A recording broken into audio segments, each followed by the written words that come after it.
Il reste une grande question après cette séquence sur le théorème de la base incomplète qu'on a énoncé sous deux formes différentes un peu plus pratiques.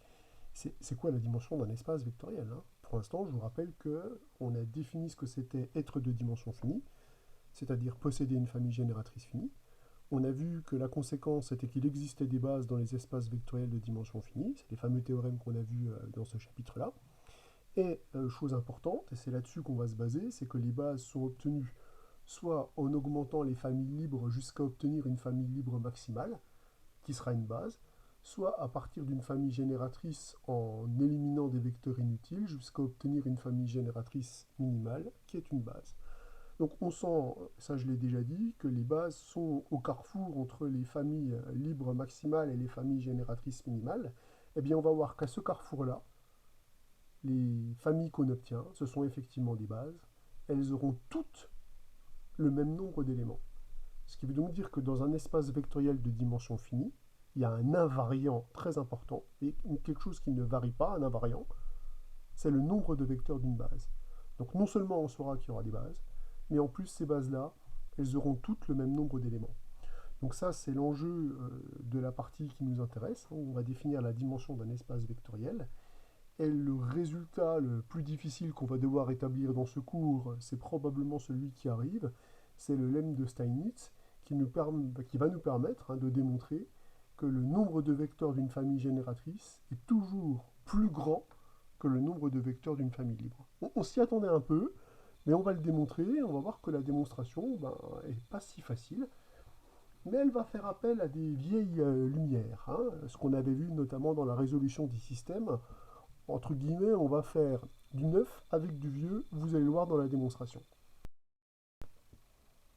Alors, ce théorème clé prend la forme du lemme de Steinitz. Ce lemme, c'est le suivant, c'est-à-dire que dans un cas espace vectoriel, euh, si je me donne V1, Vn, une famille de vecteurs de E, et W1, Wn plus 1, une famille de vecteurs de E qui possède n plus 1 vecteur, alors si tous les vecteurs de cette famille de n plus 1 vecteurs s'expriment comme combinaison linéaire des vecteurs de cette famille de n vecteurs, alors la famille W est liée. Quand une famille qui compte plus de vecteurs qu'une autre, eh bien les vecteurs de cette famille s'expriment comme combinaison linéaire de celle qui a le moins de vecteurs, eh bien on aura forcément une famille liée. Alors je vais démontrer ce théorème-là en mettant une restriction supplémentaire sur les vecteurs W, une restriction que vous allez rapidement comprendre, c'est qu'on sait qu'une famille qui contient le vecteur nul est nécessairement liée. Donc je vais non seulement supposer que la famille W est formée de n plus un vecteur, mais je vais également supposer que ces vecteurs sont différents de 0. Donc c'est une petite hypothèse que je vais rajouter. Donc dans la démonstration, je me place dans la partie la plus difficile, évidemment, parce que si l'un des vecteurs est nul, c'est déjà terminé. Donc on supposera de plus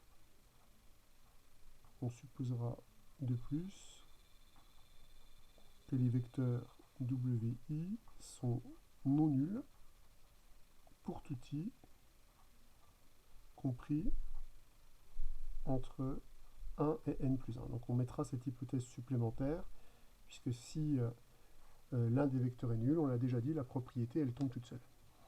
Alors ce qu'on va faire, c'est qu'on va démontrer ce résultat en faisant un raisonnement par récurrence sur l'ensemble des entiers naturels. Et cette récurrence, il va falloir l'initialiser évidemment à 1, puisque P de n, qui est exactement l'énoncé de mon théorème, est défini uniquement pour n appartenant à une étoile.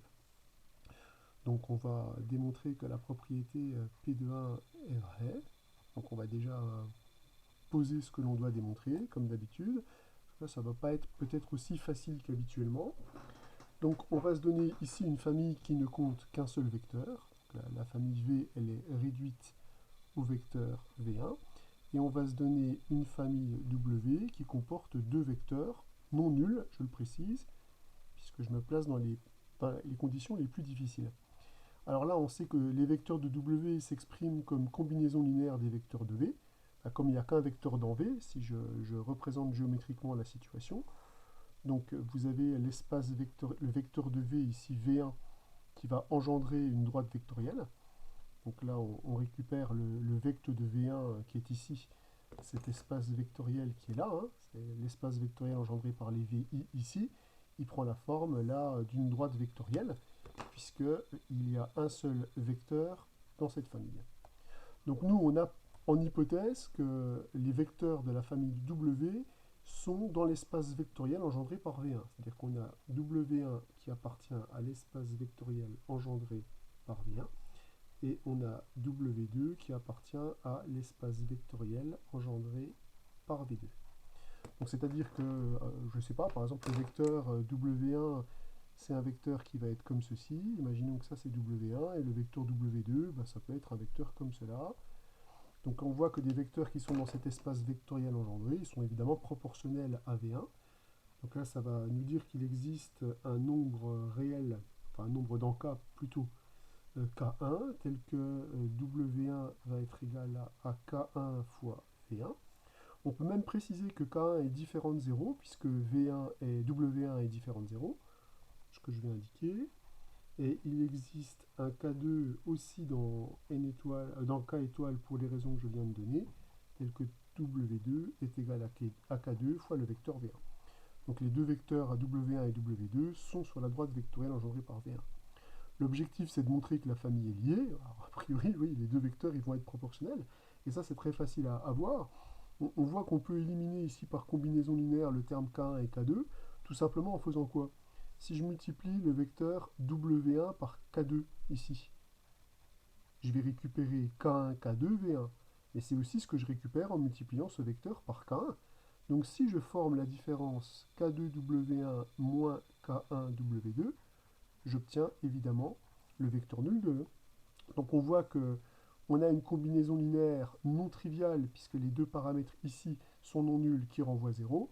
On obtient donc que la famille W1, W2 est nécessairement une famille liée, puisqu'on a trouvé une combinaison linéaire non triviale qui renvoie 0. Vous auriez pu aussi démontrer que les vecteurs étaient proportionnels. Le coefficient de proportionnalité, il est très facile à trouver. Le coefficient de proportionnalité, c'est simplement K2 sur K1. Donc vous avez cette relation-là, qu'on peut bien écrire, puisque K1 est supposé un scalaire différent de 0. Donc on le voit sous cette forme, qu'on le voit sous cette forme-là, la famille qu'on obtient est bien entendu une famille liée. Pour l'hérédité, on fait ce qu'on fait d'habitude, on commence par fixer un entier naturel qui est supérieur ou égal à la dernière propriété initialisée. Attention à cette étape-là, que beaucoup oublient dans leur rédaction. On suppose que la propriété P de n est vraie et on démontre la propriété au rang n plus 1. Donc là, ce qui est important dans un problème aussi difficile, mais dans tout problème, de toute façon, c'est important, c'est bien poser ce qu'on doit montrer. Cette étape-là, je ne l'ai jamais bradée. Vous, parfois, hein, c'est les soldats. Je ne veux pas avoir bradé cette partie qui est très importante. Pour moi, c'est la clé du raisonnement. Donc, il faut la mettre en lumière. Je vais donc prendre, pour montrer que la propriété est vraie en n plus 1, les hypothèses dont j'ai besoin pour démontrer P de n plus 1, c'est-à-dire on se donne une famille V qui comporte n plus 1 vecteurs, une famille W qui comporte n plus 2 vecteurs, tous non nuls. Rappelez-vous la restriction que j'ai mise. Mais je suppose que ces n plus 2 vecteurs s'écrivent comme combinaison linéaire de ces n plus 1 vecteurs. L'objectif est de démontrer que la famille des WI est une famille liée. Sachant que, par hypothèse, on sait que si n plus 1 vecteur s'exprime en fonction de n vecteurs, alors la famille que l'on obtiendra est liée. Bon, alors on va maintenant qu'on sait ce qu'on doit faire et qu'on sait ce que l'on suppose, maintenant qu'on sait la direction qu'on doit prendre, on va commencer par écrire les relations qui sont ici de façon un petit peu plus concrète. Qu'est-ce que ça veut dire que WI appartient à l'espace vectoriel engendré par les vecteurs qui sont ici? Ça veut dire que W1 s'écrit comme combinaison linéaire de ces vecteurs, W2 s'écrit comme combinaison linéaire de ces vecteurs, etc. jusqu'à Wn plus 2. Ce qui veut donc dire qu'il va y avoir un double indissage ici. Il va y avoir un indice pour dire que je décompose le vecteur W1 et un indice pour donner la composante par rapport aux vecteurs qui sont ici. Donc ce qui signifie concrètement que W1, je vais l'écrire comme alpha 1, 1, V1. Le 1 qui est là est rappelé pour dire que je décompose W1, et le 1 qui est là, au plus près, c'est celui qui me dit que c'est la composante par rapport à V1. Plus, donc alpha avec le même esprit, alpha 1, 2, V2, plus, etc., alpha 1, n, Vn, plus alpha 1 n plus 1 Vn plus 1. Donc un indice pour dire c'est W1 qu'on décompose, un indice pour donner la composante par rapport au vecteur. Je fais la même chose avec W2, donc les alphas vont commencer par 2, et l'entier qui suit, c'est ce qui me permet de savoir à quel vecteur on est associé. Donc, Wn, Vn, alpha 2, n plus 1, Vn plus 1. Et on va continuer notre petit bonhomme de chemin. Alors je vais écrire les deux derniers, comme d'habitude. On a intérêt à avoir une vision très très claire de ce qu'on est en train de faire. Donc, hop, là je vais aller un petit peu plus vite parce que c'est plutôt à la fin que ça va se placer. Donc là, on a ça.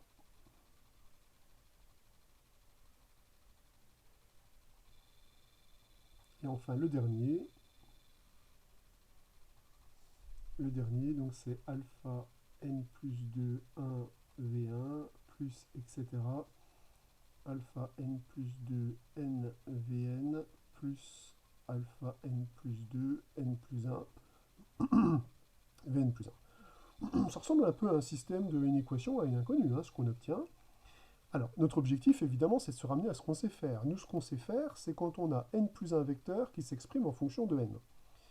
Donc, on voit tout de suite que l'idée serait de supprimer quelque part la partie qui est ici. Vous voyez, si on arrive à supprimer cette partie qui est là, on aura n plus 1 vecteur qui s'exprime en fonction de n vecteurs. Et là, vous voyez qu'on est face à un raisonnement qui est typique de la méthode de Gauss. Comment supprimer quelque part des inconnus dans une colonne? Alors pour ça, on sait qu'il nous faut un pivot. Un pivot, c'est simplement un terme qui est différent de 0. Donc on va commencer par le premier cas, à savoir qu'est-ce qui se passe quand tous les facteurs qui sont devant Vn plus 1 sont égaux à 0. Alors, commençons par ce cas, qui va être le cas évidemment le plus facile. Si tous les termes alpha 1, n plus 1, alpha 2, n plus 1, etc. jusqu'à alpha n plus 2, n plus 1 est égal à 0, alors dans ce cas-là, la dernière colonne n'existe plus. Donc si je prends ces vecteurs qui sont là, je vois que W1 jusqu'à Wn plus 1 s'exprime comme combinaison linéaire de ces n vecteurs. Je suis directement placé dans mon hypothèse de récurrence. Je vais pouvoir dire que les vecteurs qui sont ici, s'exprimant en fonction de n vecteurs, j'obtiens une famille pour W1, Wn plus 1 qui est liée. Donc avec P de n, que je peux appliquer ici, j'obtiens que la famille W1, etc., Wn plus 1 est une famille liée. Vous allez me dire, oui, mais nous, on doit obtenir que, non pas cette famille est liée, mais celle avec un vecteur en plus. Quand vous avez une famille liée, si vous rajoutez un vecteur, elle est évidemment d'autant plus liée. Pourquoi? Pourquoi, en rajoutant un vecteur, on obtient a fortiori une famille liée? Ben, parce que là, j'ai une combinaison linéaire non triviale qui renvoie 0. En rajoutant plus 0 Wn plus 2, au vecteur de cette combinaison linéaire non triviale, les scalaires qui n'étaient pas nuls dans la combinaison linéaire qui renvoyait 0, ils sont toujours non nuls. Donc, moralité, cette famille, elle est bien liée. Donc, on a bien abouti si on est dans ce cas pathologique. Alors maintenant, qu'est-ce qui se passe si tous ces termes-là ne sont pas nuls? Donc, sinon, qu'est-ce qui se passe? Ben, sinon, ça veut dire que j'ai au moins l'un de ces nombres-là qui est différent de 0. Donc sinon, ça veut dire qu'il existe un nombre i compris entre 1 et n plus 2, tel que alpha i ni plus 1 est différent de 0. Dans ce cas-là, on va faire ce qu'on fait avec la méthode de Gauss, vous vous rappelez, on a vu ça en informatique dans le dernier TP, et on l'a vu en cours, ça fait un petit peu plus longtemps. En général, on fait remonter l'équation en première position, c'est-à-dire qu'on va permuter les deux équations de manière à ce que le terme non nul soit situé au-dessus. Donc là, je vais dire, on permute deux équations. On permute deux équations. Alors, ce qui revient quelque part à réindicer, c'est-à-dire que moi, je vais les permuter, puis je vais dire, bon, bah, les noms, on va juste les bidouiller. C'est-à-dire que cette situation-là revient à supposer que alpha 1, n plus 1 est différent de 0, quitte à permuter les deux équations. Donc je vais dire sans perte de généralité, je vais évidemment supposer que c'est celle pour la première qui est différente de 0. Sinon, je vous ai dit, il faut permuter, mais dans ce cas-là, il faudrait tout réindicer, c'est un peu pénible. J'ai pas envie de tout réécrire. Donc sans perte de généralité, on va supposer que, quitte à renommer les variables, c'est celui-là qui est différent de 0. Remarquez, je suis un peu idiot, j'aurais plutôt supprimé le dernier. Donc je vais plutôt dire, quitte à permuter l'équation i, on permute l'équation la dernière avec l'équation qui supporte ça. Alors là, j'ai fait un gros paquet dégoûtant, j'arrive plus à relire. Pas possible ça. Alors, je vais supposer donc que ce dernier terme est différent de 0. Alors, je vais l'écrire peut-être plus efficacement ici. Je vais supposer que ce terme-là est différent de 0. Et ce terme-là, je vais m'en servir comme pivot pour virer tous les termes qui sont situés au-dessus. Donc, je vais faire des opérations sur mes équations. Alors, les équations, je vais les appeler E1, E2, En-1 et En-2 pour pouvoir faire le ménage au-dessus. Alors, le ménage va être obtenu en disant, qu'est-ce que je vais faire? Je vais remplacer l'équation E1 par l'équation E1 moins. Alors, pour supprimer ce terme qui est là, je vais faire le ménage déjà sur lui, donc je vais diviser par alpha n plus 2 virgule n plus 1, et je vais multiplier par le terme qui est là pour le supprimer, alpha 1 n plus 1, en plus 2. En faisant cette opération, qu'est-ce que je fais? Je vais abattre le coefficient qui sont ici, et je vais retirer les termes associés qui sont là.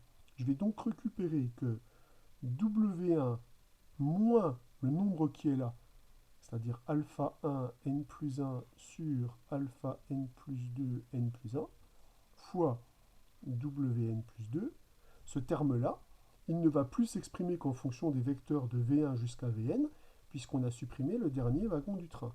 Donc ce truc-là appartient à l'espace vectoriel engendré par les vecteurs de V1 jusqu'à Vn. Alors évidemment, ce qu'on vient de faire ici, on va le faire sur toutes les équations. C'est-à-dire que de façon plus générale, je vais remplacer l'équation EI par l'équation EI moins alpha i n plus 1 sur ce terme-là. Alors maintenant que l'encre a séché, je vais bien pouvoir dire que alpha n plus 2 virgule n plus 1 est différent de 0, c'est la condition que j'ai mise. Donc j'obtiens de façon plus générale que tous les termes ici jusqu'à l'équation n plus 1, bien entendu, puisque ça je ne peux le faire que quand i est un indice d'équation qui est différent de l'indice n plus 2, puisque l'équation n plus 2 c'est mon équation pivot. Donc je vais récupérer que Wn plus 1 moins alpha, alors le petit dernier ça sera n plus 1 sur alpha n plus 2 n plus 1, Wn plus 2 appartient à l'espace vectoriel engendré par V1, etc. Vn. Là, vous voyez qu'on s'est ramené dans le giron de notre hypothèse de récurrence, puisqu'ici, vous avez n plus 1 vecteurs. Il suffit de regarder l'endroit où on compte. Et ces n plus 1 vecteurs s'expriment comme combinaison linéaire des n vecteurs qui sont là, les vecteurs de V1 jusqu'à Vn. Moralité, la famille qui est constituée de ces vecteurs-là est une famille liée. Qu'est-ce que ça veut dire qu'une famille est liée?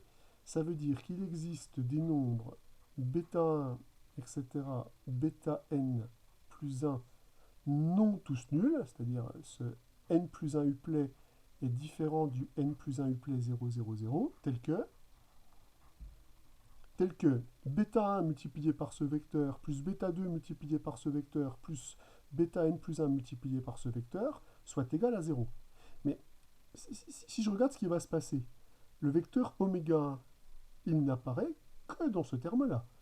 Donc oméga 1 va forcément porter le terme bêta 1, plus le terme bêta 2, lui, il est porté uniquement par W2, plus etc., plus bêta n plus 1, qui est simplement porté par Wn plus 1. Et puis, qu'est-ce que je vais avoir pour le vecteur Wn plus 2? Pour le vecteur Wn plus 2, je vais avoir comme composante lui multiplié par bêta 1 multiplié par moins 1, etc., jusqu'à lui multiplié par bêta n plus 1. Donc je vais obtenir un truc horrible, donc je vais l'appeler grand H. Grand H, c'est un scalaire qui est I2, Wn plus 2 est égal à 0. Alors pourquoi je ne me tape pas le calcul de ça? Parce que le boulot est déjà fait. J'ai bien trouvé une combinaison linéaire non triviale qui renvoyait 0, parce que parmi les nombres qui sont ici, il y en a déjà forcément un qui est différent de 0. Par conséquent, même si le nombre qui est là est nul, peu importe, le travail a été fait avant, cette famille, elle est automatiquement liée. Donc on obtient bien que la famille des vecteurs de W1 jusqu'à Wn plus 2 est liée, ce qui permet bien d'établir P de n plus 1, et ce qui permet donc d'obtenir le lemme de Steinitz par un raisonnement par récurrence. Donc on a bien la propriété qui est réalisée. Alors vous voyez que l'idée, c'est une idée qu'on avait déjà beaucoup utilisée dans la méthode de Gauss, ou éventuellement dans la démonstration par récurrence de certaines familles libres. L'idée, c'est d'utiliser un pivot pour éliminer le dernier wagon du train et ainsi se ramener à notre hypothèse de récurrence. Donc là, clairement, dans l'idée de Steinitz, on a clairement fait du neuf avec du vieux, et c'est utilisé. Bon, elles sont utilisées dans un cadre non trivial, on va dire. Alors on arrive à la fameuse propriété à laquelle on voulait aboutir. On a un E, un K espace vectoriel, bon, que je prends a priori quelconque ici, hein. Et j'ai une famille génératrice finie de E et une famille libre de vecteurs de E. Donc en supposant ça, je suppose de fait que E est de dimension finie, puisqu'il possède une famille génératrice finie. Alors on va démontrer que le nombre de vecteurs d'une famille libre est toujours plus petit que le nombre de vecteurs d'une famille génératrice. Ce qui va en partie impliquer que le nombre d'éléments d'une famille libre, lorsqu'on est en dimension finie, il est forcément fini, puisqu'il sera de toute façon majoré par ce cardinal. Alors, déjà quelques précisions sur cette fameuse notation dièse, là. Dièse, ça vous donne simplement le nombre d'éléments d'un ensemble d'une famille. Donc, par exemple, si j'écris dièse de 1, 2, 3, ou dièse, puisque là je travaille avec une famille de 1, 2, 3, ça c'est simplement une notation pour forcément des mathématiciens qui aiment la musique, pour le nombre d'éléments dans l'ensemble ou dans la famille. Alors j'ai pris un mauvais exemple parce qu'un 2, 3, vous pensez forcément qu'ils sont écrits comme ça. Si je prends par exemple 5, 7, 13 et pi, eh bien le nombre d'éléments de cet ensemble, c'est 4. Donc en fait, dièse, c'est le nombre d'éléments, cardinal, c'est le nombre d'éléments. Donc ça, c'est les deux notations qu'on utilisera, soit dièse, soit cardinal. C'est les deux notations standards qui sont au programme. On en verra une, mais qu'on peut confondre avec la notion de déterminant, donc j'ai pas trop envie d'en parler pour l'instant. Donc voilà la définition. Donc ce qu'on appelle le cardinal de E, ou dièse de E, qui est le cardinal de E écrit autrement, ça par définition, c'est le nombre d'éléments de l'ensemble E ou de la famille E. Donc je vais dire de façon plus générale, c'est le nombre d'éléments de E. Un bémol tout de même, cette notation ne s'applique que si l'ensemble E ou la famille E est fini. Donc cette notation n'a de sens que si E est un ensemble fini. Peut-être que vous l'avez vu en terminale, cette notation. En général, les élèves ne connaissent pas ni cardinal ni la notation dièse. Cette notation n'a de sens que si E est un ensemble fini. Vous voyez par exemple, dièse de E, oh oui, c'est mal fichu. E, ici c'est un espace vectoriel. Dièse de E n'aurait pas de sens. Ici c'est un espace vectoriel, sauf s'il est réduit à 0, et nous on a supposé qu'il n'était pas réduit à 0, il possède un nombre infini de vecteurs. Donc par exemple, on n'ira jamais regarder le nombre d'éléments d'un espace vectoriel. Ça, c'est pas possible. C'est toujours infini le nombre d'éléments d'un espace vectoriel. Donc là, on va travailler a priori avec des familles. Bon, on va démontrer ce résultat. Démonstration. Alors la démonstration du lemme de Steinitz qu'on a fait juste au-dessus nous invite plutôt à faire une démonstration par l'absurde. C'est-à-dire je vais supposons que L, la famille L, possède strictement plus d'éléments que G. Alors, vous avez vu, je ne l'ai pas écrit, même si j'aurais pu me le permettre, hein, strictement plus d'éléments que G. J'ai pas écrit dièse de L est strictement plus grand que dièse de G, puisque là, je m'autorise éventuellement à considérer le fait que L peut être une famille infinie, hein. Ou dans ce cas-là, je vous ai dit, la notation, on ne l'utilise pas, ou alors on met égal infini, mais comme il y a plusieurs infinis en mathématiques, c'est pas le même infini pour dénombrable et continu, Je préfère ne pas l'écrire, mais bon, ça ne serait pas une grosse faute de l'écrire, disons que vous n'irez pas en prison pour ça, hein. Donc je suppose qu'il y a strictement plus d'éléments là-dedans que là-dedans. Alors comme G est une famille génératrice, elle, finie, ça c'est notre hypothèse, celle-là on est sûr qu'elle est finie, je vais énumérer les éléments de cette famille G. Donc je vais supposer que cette famille G, ces éléments, je vais les noter. On tient juste pour que ça nous parle, je vais les noter a priori V1, etc. jusqu'à Vn. Donc ça signifie que le nombre de vecteurs dans la famille G, c'est n. Donc dire que la famille L possède strictement plus d'éléments que G, ça veut dire que je peux trouver au moins n plus 1 élément dans L. Donc je vais dire, notons ces éléments, alors je vais les appeler W1, etc. Wn plus 1, donc n plus 1 vecteur de L. J'en prends juste ce qu'il faut pour ma contradiction. Alors si évidemment les éléments de L sont en nombre infini, je peux évidemment en choisir n plus 1 parmi l'infinité de vecteurs que l'on a. Bien, la famille G ici, c'est une famille qui est génératrice de E. Donc vous pouvez noter que W1 ici appartient bien à l'espace vectoriel engendré par la famille V1, etc. jusqu'à Vn, puisque l'espace vectoriel engendré par ces vecteurs-là, c'est l'espace vectoriel E, étant donné que la famille G est génératrice de E. Donc vous avez ceci pour le vecteur W1, pour le vecteur Wn, et aussi pour le vecteur Wn plus 1. Vous avez ça pour tous les vecteurs de la famille.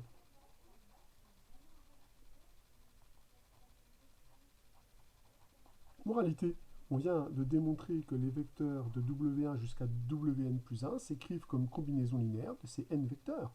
On est parfaitement dans le cadre d'application du lemme de Steinitz. Donc, d'après le lemme de Steinitz, on récupère donc que la famille W1, Wn plus 1 est une famille liée. Ça veut dire qu'on peut trouver une combinaison linéaire non triviale de ces vecteurs qui renvoie 0. Ah, donc, a fortiori, la famille L sera liée, puisqu'on sait que quand on rajoute un vecteur à une famille liée, eh bien, on obtient une famille liée, puisque si j'ai une combinaison linéaire non triviale de ces vecteurs, je peux rajouter les autres vecteurs avec un scalaire nul, la combinaison restera nulle, et c'est toujours une combinaison non linéaire, non triviale, qui renvoie 0. Donc on récupère a fortiori que la famille L est liée. Ce qui est évidemment en contradiction directe avec l'hypothèse, puisqu'on sait que la famille L est supposée libre. On arrive à l'absurdité que l'on souhaitait. On était parti sur un raisonnement par l'absurde en supposant que L possédait strictement plus d'éléments que G. On est arrivé à notre absurdité puisqu'on arrive au fait que la famille L est liée, ce qui est absurde par hypothèse. Moralité, on vient de démontrer que la famille L possède moins d'éléments que G. Donc la première des conclusions, c'est que L est finie. Donc on vient de démontrer que le nombre de vecteurs d'une famille libre, quand on est dans un espace vectoriel de dimension finie, eh bien, ce nombre de vecteurs est nécessairement fini. Ça, vous allez voir, c'est intéressant parce que je vais l'utiliser à mon avantage pour certains problèmes. Et de plus, maintenant qu'on sait qu'elle est finie, eh bien, on sait que ce nombre de vecteurs est toujours plus petit que le nombre de vecteurs de G, où G est une famille génératrice de E.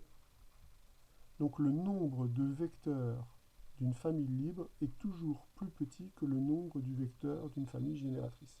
Donc là, on voit un peu mieux ce qui se passe. On avait dit que pour obtenir une base, il fallait compléter les vecteurs d'une famille libre pour obtenir une famille génératrice. Et pour une famille génératrice, pour en obtenir une base, il fallait sélectionner, enfin en tout cas éliminer, ceux qui étaient combinaisons linéaires des autres. Et qu'au milieu, on avait la notion de base. Et on voit en fait qu'il y en a toujours une qui a plus d'éléments que d'autres. Ça va être drôlement intéressant. Et ça va nous permettre justement de définir ce qu'on va appeler enfin la dimension d'un espace vectoriel. Donc là, on va passer maintenant à la définition qu'on attendait. On voulait caractériser ce que c'était qu'un espace de dimension finie, trouver un invariant à cet espace.